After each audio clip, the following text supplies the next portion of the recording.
Hey guys, today I wanted to do something a bit different for you, and I wanted to show you something a bit girly, and I wanted to show you how I do my nails, because this is something that I have been doing ever since I was a little girl. I think I must have been around 10 or 11 when I discovered this new trick on how to do your nails to look like this. And it doesn't have to be this kind of pattern as well. There are a whole range of patterns that you can choose from, and it's just a really cool, easy, cheap way to do your nails. And I think it's a good skill to have. It's obviously not an essential life skill, but it is something that if you are like me and you like having your nails done, it can save you lots of money, because going out and having your nails done in a salon can get quite expensive. And I really like it. I think it looks really cool. I won't keep you here any longer because I want to get right into the tutorial. But if you like it, then please subscribe to my channel so that you get notified next time I put out a video. And also leave your suggestions in the comment section below, and I will see you there after this video. Bye guys. We're going to start off by removing any nail polish that I have on my hands already, so that you can see the process that I go through step by step.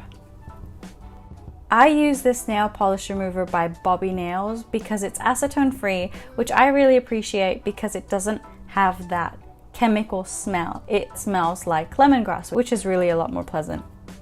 Make sure whenever you're using nail polish or nail polish remover that you have a towel in place. If you spill the nail polish or the nail polish remover, it can lead to a huge mess because it contains solvent, and if you are working on a surface that is, for example, painted, it might well dissolve the paint on that surface. So now that I've finished removing all of the nail polish, I am just going to go wash my hands and be right back. Don't forget to throw away the cotton that you used to remove the nail polish, because that still contains nail polish remover and can cause a lot of damage. Now that my hands are clean, I start off by taking a nail file and using that to shape my nails however I want it.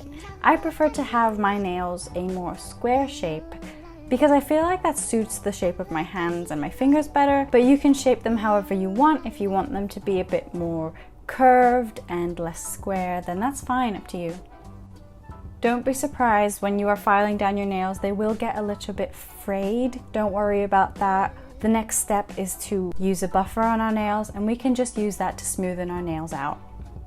I use this one. It has step 1, step 2, and step 3.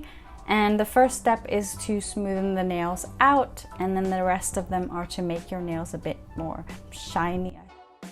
As you can see, mine is very old and dirty, but doesn't really matter. It works just fine.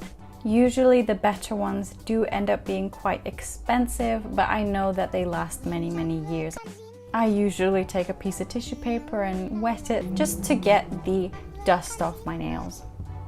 I sometimes use a cuticle oil just to be able to soften down my cuticles so that I can press them down so that the nail polish gets closer to the nail bed. But if you don't have one, don't worry about it. Your nails will look just as good without it.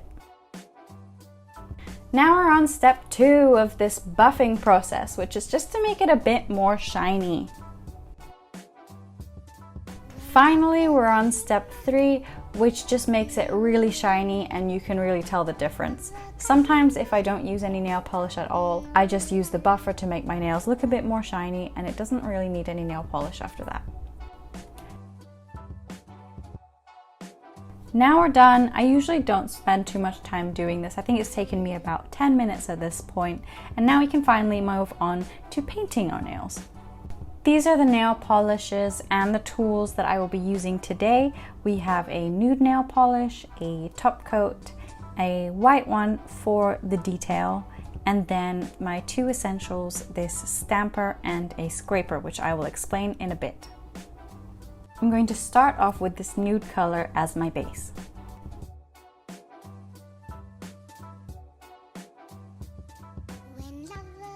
If you go over the edges, don't worry about it. You can use a cotton bud to wipe off the excess, or you can just leave it there to dry, because once it's dry, you can easily wash it off with some water. When you're finished, just leave it to dry, and once it's dry, we're going to add another coat.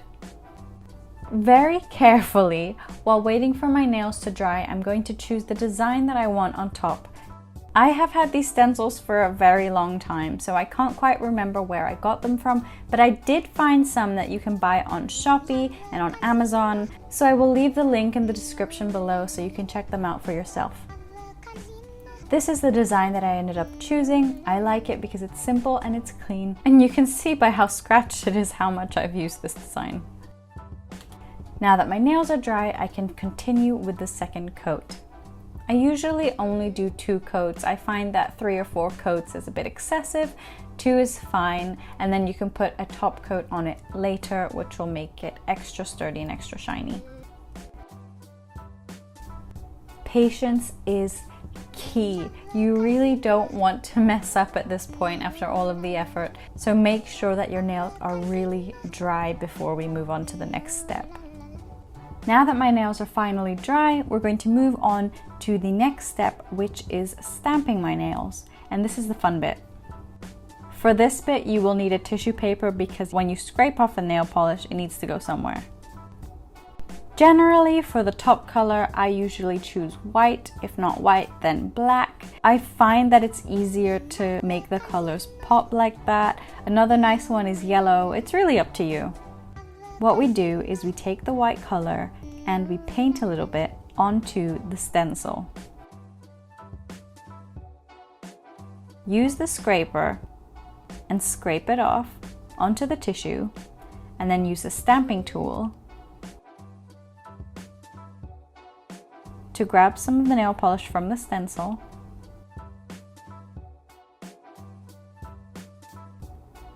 and stamp it onto your nail. Ta-da! My thumb is a bit too big for this design, but we'll just fix that later by painting just the top of the design and stamping just a little bit.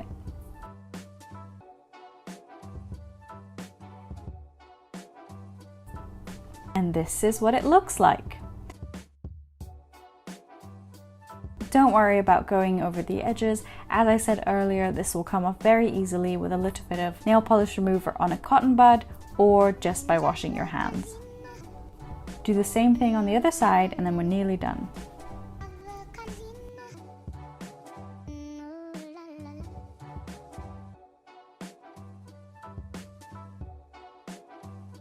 The final step is to add a top coat, and I personally use the Sally Hansen Miracle Gel Top Coat. I really like this one. I feel like it makes my nails look a bit more like gel nails and it makes them very shiny.